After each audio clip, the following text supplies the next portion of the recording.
វីដេអូចាក់បញ្ឆៅបងប្អូនថតមកទឹកហើយតែអត់មានពេលទំនេរកាត់តទេទៅថ្ងៃនេះទំនេរយកមកកាត់តលេង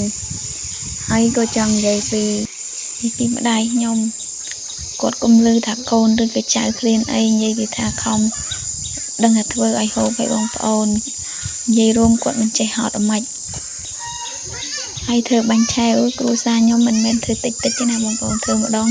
កន្លះប៉ោតគឺកន្លះកូនប៉ោតណាបងប្អូនហើយចាក់ខ្ញុំនឹងឲ្យក្មួយខ្ញុំនឹងវាពោះធំវាឃ្លានអញ្ចឹងហើយចាក់ពីអ្នកក្មួយនឹងមានឯណាទោះតែដល់រំតែហើយគឺដល់ម៉ោងហូបល្មមបងប្អូនអញ្ចឹងមកថាគ្រួសារខ្ញុំមកថាឃ្លានអីហើយគឺផ្សេងម៉ែខ្ញុំគឺគាត់ចង់ឲ្យហូបឲ្យឆ្អែតអញ្ចឹងហើយគឺគាត់អត់ទិញគេទេព្រោះទិញគេហូបអត់ឆ្អែតទេអញ្ចឹងមានតែចាក់ខ្លួនឯងរកបន្លែហើយធ្វើគ្រឿងកិនម្សៅខ្លួនឯងនឹងណាបងប្អូនហើយពេលដែលឆ្អិនហើយហ្នឹងគឺថា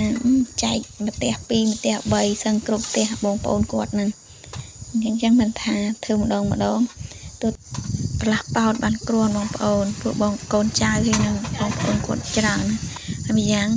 ម៉ែខ្ញុំឲ្យតែគាត់ធ្វើគឺគាត់ចែកបងប្អូនគាត់ហើយពេលចាក់រួចហើយក៏អញ្ជើញម៉ែក្មេកខ្ញុំ